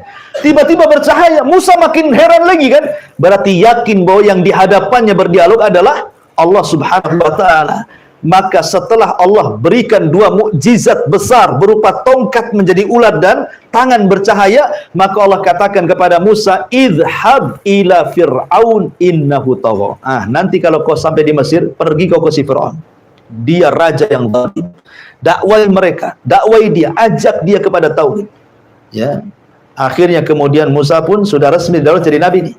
Maka berangkatlah bersama keluarganya ke Mesir. Masalahnya, Musa ini ngomongnya pelat, ya, dia tidak fasih. Ya, bahasa Arab kan beda dengan bahasa kita. Kalau bahasa kita orang cadel pun masih biasa saja lah kan. Pandai banyak pejabat cadel itu ya, masih bisa dipahami. Tapi orang Arab ini bahasa Arab nggak bisa kalau tidak fasih. Ya. Lah, karena dia tidak fasih, dia punya abang namanya Harun, fasih pula bicaranya. Maka dia mengatakan afsahu minni lisanan. Saya punya abang ya Rabb, dia lebih fasih lisannya dibandingkan diriku. Jadikan dia wazirku. Ya, maksudnya jadikan dia, angkat dia jadi nabi. Jadi Nabi Harun diangkat jadi nabi itu karena permintaan Musa. Maka Allah kabulkan. Harun diangkat jadi nabi. Berangkatlah dua orang ini menuju istana Firaun. Diketuknya Firaun. Kata Firaun, siapa? Kata penjaga Musa. Oh Musa, masuk-masuk. Karena Firaun kenal lah siapa Musa, namanya anak angkatnya. Ya. Ketika sampai di istana, mulailah Musa dan juga Harun mendakwai Firaun, mengajak kepada tauhid kepada Allah Azza wa Jalla. Firaun geleng-geleng kepala saja. Sudah 10 tahun hilang, datang-datang pula ngajak-ngajak kayak gini katanya. Akhirnya Firaun mengatakan, "Hei Musa, kau ini buronan. Ya, kau sudah membunuh orang. Kau belum dapat hukuman." Kata Musa, "Ya Firaun, aku membunuh satu jiwa itu pun tidak sengaja. Jiwa yang kau bunuh ribuan jiwa," katanya. Siapa yang berhak dihukum katanya? Bayi-bayi yang kau bantai itu udah berapa itu katanya. Aku ini bunuh orang gak sengaja, kau bunuh orang sengaja lagi. Ya. Akhirnya bantah-bantahan di situ. Terakhir Firaun mengatakan, "Hei Musa, kalau kau nabi, nabi itu bawa mukjizat. Sebutkan mukjizat. Seperti apa mukjizatmu?" Disinilah Allah Subhanahu wa taala mengatakan, "Sanu'iduha siratahal ula." Ketika Musa berada di Bukit Tua itu, kisah ini akan terulang. Inilah pengulangan kedua kalinya.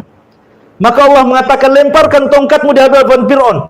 Keluarlah tongkat itu, dilempar jadi ular. Subhanallah, Fir'aun ketakutan. Bagaimana mungkin seorang yang mengatakan ana rabbukumul a'la, saya Tuhan yang paling tinggi, takut sama ular? Mana logikanya? Kan dia Tuhan kan itu ya. Harusnya dia yang menciptakan ular, dia takut sama ular. Masa Tuhan takut sama ular? Berarti dia bukan Tuhan. Lebih takut lagi ketika Musa memasukkan tangannya, tiba-tiba bercahaya. Akhirnya Fir'aun mengatakan, "Oh Musa 10 tahun belajar sihir rupanya," katanya. Dia bilang, Nabi Musa sihir, penyihir, ya kan? Jangan-jangan Musa ini penyihir. Akhirnya Fir'aun karena tidak bisa membantah, ya, dia sudah tahu Musa di atas kebenaran. Tetapi yang namanya pemimpin kadang-kadang kibarnya itu sombong luar biasa. Dia mengatakan gini saja, Musa, bagaimana kalau kau tanding dengan tukang-tukang sihirku, tapi nanti di saat perayaan kerajaan, mungkin kalau sekarang pas Agustusan kan itu lagi rame-ramenya tuh, ya. Nanti setiap tahun kami di Mesir membuat perayaan, semua manusia akan datang. Disitulah kau duel dengan tukang sihir kami. Akhirnya Fir'aun pun selama menunggu perayaan itu, maka saya marah di semua daerah-daerah se-Mesir, siapa tukang sihir yang mau mendaftar, datanglah. Akan terjadi pertunjukan melawan Musa.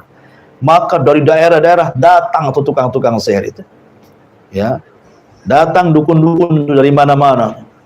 Mereka hendak demonstrasi kan itu.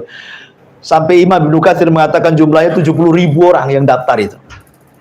70.000 orang. Kalau Indonesia, Asosiasi Dukun Indonesia berapa jumlahnya? 1.000. Ya, itu yang terdaftar tuh. Yang tidak terdaftar belum tahu berapa kan, karena tiap daerah kan ada dukunnya masalahnya. Ya, ini 70.000, lebih banyak lagi. Ya. Akhirnya Musa alaihi salatu wassalam mengiyahkan tantangan itu, tetapi Musa syaratnya satu. Dia tahu kelemahan tukang sihir malam hari. Dia minta di waktu duha. Makanya dalam Islam sendiri, kita sudah berlindung di malam hari, karena kekuatan setan itu menguat di malam hari. Akhirnya tertiga di waktu duha, sudah kumpul manusia banyak, karena itu hari perayaan kerajaan masalahnya. Kan dari mana-mana datang. Penontonnya banyak. Ya. Jadi kalau pakai karcis itu banyak untungnya tuh.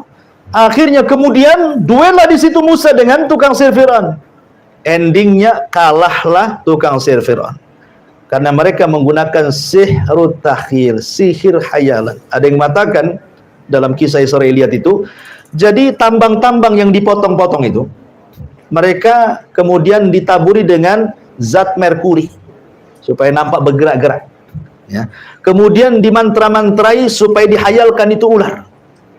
Jadi tambangnya nampak bergerak-gerak kan, dihayalkan kan. Ini sihir tahyil namanya. Bahasa kerennya hipnotis, ya. Jadi Musa ketakutan lah, wajar manusiawi dia ketakutan kan. Kok ular sebanyak itu kan, 70.000 tukang sihir melempar, kan takut lah, wajar takut dia. Tetapi Allah mengatakan, la khattakhaf, jangan takut wahai Musa, lemparkan tongkat. Tiba-tiba ketika Musa melempar tongkatnya, kata ahli tafsir, jadi ular besar. Ular ini aneh, kadang mengecil, kadang membesar. Kesit ke sana kemari, memakan semua ular-ular tukang-tukang sihir itu. Ini tukang sihir komat kamit ya, berusaha untuk memantra-mantrai. Disangkanya Musa itu menggunakan sihir seperti yang mereka gunakan, sihir tahyil. Ya, disangkanya mereka kalau berkomat-komat itu yang dilihat tongkat bukan ular. Tapi tidak bisa juga. Mereka sudah mengambil mambang tanah, mambang air, mambang segala semuanya. Tetap saja kok jadi ular ini, tak ada tongkat-tongkat gitu ya. Ini kekuatan yang luar biasa. Ini bukan sihir, ini maha dahsyat ini. Dari situlah akhirnya 70.000 tukang sihir sujud, taubat, beriman kepada Allah Azza wa Jalla. Fir'aun emosi lah. Kan Fir'aun sudah menyediakan, sebelum tukang dukun datang kan tukang dukun sudah mengatakan, apakah kami dapat upah wahai Fir'aun? Alana ajrun, apakah kami dapat upah kalau kami mengalahkan Musa? Kata Fir'aun, siap, kami sediakan upah, bahkan engkau akan menjadi orang terdekat bagi kami, kata Fir'aun. Jadi Fir'aun itu sudah menyediakan segalanya. Tahu-tahu mereka membela. Apa enggak emosi si Fir'aun ini? Makanya Fir'aun mengatakan, amantum qabla an adana lakum. Berani-beraninya kalian beriman sebelum aku izinkan, katanya. Iman saja harus izin sama Fir'aun. Ya, jangan semata-mata. Akhirnya mereka pun semua tidak ada yang murtad. Mereka diikat, kemudian dibunuh dukun-dukun ini. Kemudian Abdullah bin Abbas radhiyallahu anhu mengatakan, lihat dukun-dukun itu. Di pagi hari mereka dukun yang jahat, di sore hari mereka para syuhada yang baik, katanya. Mereka masuk surga. Dibantai oleh Fir'aun. Lah sejak peristiwa ini, Fir'aun sudah tidak berani mengganggu Nabi Musa. Ada yang mengatakan Musa akhirnya tinggal di kampung Bani Israel selama 40 tahun. Ada yang mengatakan 20 tahun. Wallahu a'lam. Yang jelas bahwa sudah Fir'aun tidak ganggu lagi. Jadi Musa ini fokus berdakwah kepada Bani Israel selama 40 tahun itu. Lah selama 40 tahun inilah Allah Subhanahu wa taala berikan mukjizat, berbagai macam mukjizat, tapi tidak beriman juga tuh orang-orang Mesir itu. Ya. Pertama dikirim tufan, angin yang menghabiskan tanaman. Akhirnya karena mukjizat ini tidak mungkin diangkat kecuali dengan doanya seorang nabi. Datang angin topan, semua binatang-binatang, tumbuh-tumbuhan mati semuanya. Mereka datang kepada Nabi Musa, ya Musa, berdoalah kepada Allah supaya topan dihentikan. Berhentilah topan. Akhirnya sekian tahun berikutnya tidak juga beriman. Dikirimlah kodok di mana-mana. Ya, kalau kodok itu yang dewasa, kalau yang kecil namanya cebong. Ya. Jadi kodok di mana-mana. Ya. Makan dengan kodok. Bayangkan ya, di piring ada kodok gitu ya. Lagi masak tengok di kuali ada kodok, semua kodok, di mana-mana kodok. Ya. Gak nyaman hidup sama kodok itu. Antum loh ndak melihara kodok, tenggenang di samping rumah, tiba-tiba kakok, itu kan udah gerah itu. Gimana caranya? Apalagi kodok di mana-mana gitu ya. Kodok 2 ekor saja di samping rumah itu sudah ganggu gitu tidur kita. Ini kodok sak rumah, di mana-mana ada kodok. Mereka datang dan Musa, tolonglah kodok-kodok ini dihilangkan. Berdoa lagi, hilanglah kodok-kodok itu. Sekian tahun lagi tetap kufur juga. Akhirnya dikirim kepada mereka kutub. Ya, mungkin bahasa kitanya tumbila. Antum tahu tumbila? Kalau di Jawa Barat itu, kalau di kasur-kasur Tempo dulu, itu di ujung-ujung kasur itu namanya tumbila. Tinding itu apa tuh? Kalau antum tidur nanti makan darah antum tuh. Ya. Tapi tidak tahu sekarang kok bisa punah pula, kemana perginya tumbila tuh? Tak ada pula itu, kisah-kisah orang dulu saja. Saya masih ngalami itu, masih ada tumbila kan? Masih ada ya? Di pesantren-pesantren biasanya. Di kampung masih ada ya. Dikirim tumbila coba di mana-mana tuh. Kalau disiksa orang makan darah tuh. Ya. Jadi luar biasa. Akhirnya mereka datang ke Musa, lo berdoalah, hilangkanlah tumbila ini katanya. Akhirnya hilang tumbila, sekian tahun kufur lagi. Didatangkan kemudian jarod itu apa? Belalang. Di mana-mana ada belalang. Itu kan belalang kan hama sawah tuh. Ya. Akhirnya berdoa lagi, minta kepada Musa, diangkat belalang. Akhirnya kufur lagi, kemudian dikirimlah darah. Ada yang mengatakan darah itu keluar dari badannya. Ada yang mengatakan air itu semua jadi darah. Sumur jadi darah, sungai jadi darah, lautan jadi darah. Pokoknya akhirnya Musa berdoa lagi, diangkat lagi, dan begitu seterusnya. Ya, sampai Musa melihat geleng-geleng kepala, tidak bisa. Orang Mesir nggak bisa beriman. Musa harus membawa Bani Israel ke negeri yang jauh lebih baik lagi supaya mereka bisa beriman. Kemana? Ke Palestina. Dari situlah Musa hendak hijrah. Kedengaran Fir'aun, oh tidak. Kalian, Musa membawa Bani Israel supaya Mesir bangkrut dengan tidak adanya orang-orang Bani Israel, tidak bisa. Siapa yang ikut Musa, kubunuh. Maka akhirnya Musa pada waktu yang ditentukan membawa Bani Israel sebanyak-banyaknya untuk mengarah ke Palestina. Fir'aun ketahuan, maka Fir'aun menyiapkan pasukan besar, kemudian menyusul Musa dan Bani Israel. Disinilah terjadi peristiwa mukjizat tongkat yang ketiga. Karena di hadapannya lautan, di belakang pula tentara Fir'aun. Bani Israel ketakutan, wa inna lamudrakun, Musa, kami sudah dilihat oleh tentara Fir'aun, mau kemana kita? Depan kita lautan. Musa dengan yakinnya mengatakan, innama iya rabbi sayahdin, tenang, kebersamaan Allah, Allah pasti ngasih petunjuk. Jibril turun, kemudian meminta kepada Musa untuk memukulkan tongkat di lautan, tiba-tiba menjadi 12 jalan. Kenapa 12 jalan? Karena 12 kabilah Bani Israel itu. Maka ketika sudah sampai di seberang sana, Fir'aun menyusul, Allah katakan fa'aghraqnahum wa junudahum. Maka kami tenggelamkan si Fir'aun, fa'aghraqnahu wa junudahu, dan tentara-tentaranya. Kenapa? Karena Fir'aun pernah mengatakan, sesungguhnya seluruh air di Mesir itu di bawah telapak kakiku. Sekarang Allah adab dengan ditenggelamkan di air. Karena dia sombong dengan air. Semua air di Mesir ini di bawah kakiku. Sekarang tahu. Ya. Itulah air yang kau sombongkan, kau tenggelamkan di bawah airnya. Begitulah Allah Subhanahu wa taala mengkisahkan tentang kisah Fir'aun. Wallahu alam, inilah 3 kisah yang tersebut dalam surah Al-Fajr. Taib, sebelum saya tutup ada pertanyaan di sini. Bismillah, afwan Ustaz, izin bertanya di luar tema, bagaimana hukum berdoa masalah pakai bahasa Indonesia saat sujud ketika salat? Iya. Saya Muhsin Al-Abbad pernah ditanya, boleh nggak seseorang ketika sujud menggunakan bahasa selain Arab? Bagilah yuhsin al-Arabiyah, bagi orang yang tidak baik bahasa Arabnya, bahkan tidak bisa berbahasa Arab, maka tidak mengapa dia berdoa dengan bahasa yang ia paham. Kemudian boleh ditanya lagi, apakah boleh diucapkan ataukah dalam hati? Maka boleh mengatakan boleh diucapkan. Wallahu a'lam. Boleh diucapkan. Ya, dan Allah Maha tahu akan bahasa yang kita ucapkan di situ. Wallahu a'lam bishawab. Subhanaka wa bihamdika asyhadu an la ilaha illa anta astaghfiruka wa atubu ilaik. Allahu taala alam. Assalamualaikum warahmatullahi wabarakatuh.